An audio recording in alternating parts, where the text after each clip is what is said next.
Ваква беше атмосферата пред точно една година кога земјава во Брисел поречиси 17 години од добивањето на кандидатскиот статус ги почна преговорите за членство во Европската унија. Една година подоцна ситуацијата е следна. На техничко ниво скринингот е во полн замав. На политичко, процесот е заглавен зашто нема консензус меѓу власта и опозицијата за измените со кои бугарите ќе влезат во уставот, услов за отворање на преговарачките поглавја. И покрај немањето поддршка од ВМРО ДПМН, владата на вчерашната седница го усвои текстот на предлогот за пристапување кон измена и дополнување на уставот. Иницијативата веќе е пратена во собранието, потврди денеска премиерот Ковачевски. Собранието согласно своите процедури ќе организира прво работата на Уставната комисија, потоа и на пленарна седница.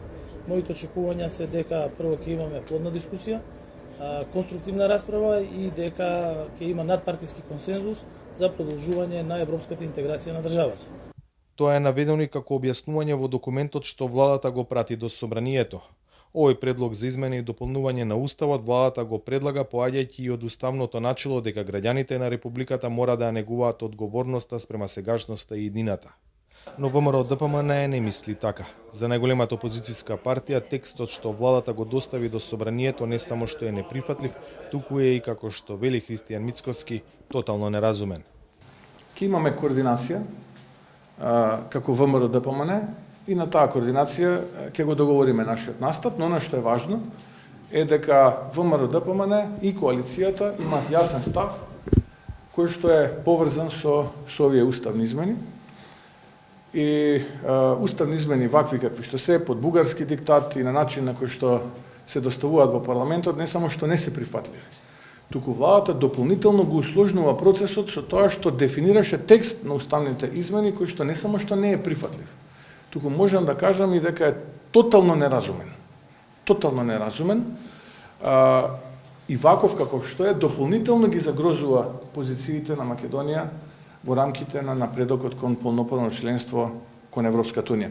Европската унија и министри на влијателни земји членки во изминатиот период токму во Скопје јасно порачаа дека го поддржуваат процесот на уставни измени и дека тие мора да се случат за земјата да напредува во пристапувањето кон ЕУ. Тоа денеска го повтори евроамбасадорот Гир, зборувајќи за бенефитите што доаѓаат со напредокот кон Унијата и конечно приемот во Европската унија. Ова се огромни можности за Северна Македонија, кои зависат од тоа да продолжите да напредувате во реформите и да ги искористите сите можности за решително да напредувате на вашиот европски пат. Тоа е позицијата и на Соединетите Американски држави која ја повтори заменик помошникот државен секретар Габриел Ескобар на дебатата за Западен Балкан во подкомитетот за надворешна политика на Конгресот. За да ги продолжи своите аспирации за Европската унија, владата на Северна Македонија се обрза да донесе уставни измени за признавање на бугарското малцинство. Силно го поддржуваме овој тежок, но неопходен чекор. Исто така сме ангажирани со новата влада на Бугарија за да се осигураме дека нема да поставува нови барања, откако Северна Македонија ќе ги исполни своите обврски од постоечките договори, изјави Ескобар. За Гласот на Америка, од Скопје, Владимир Мирчевски.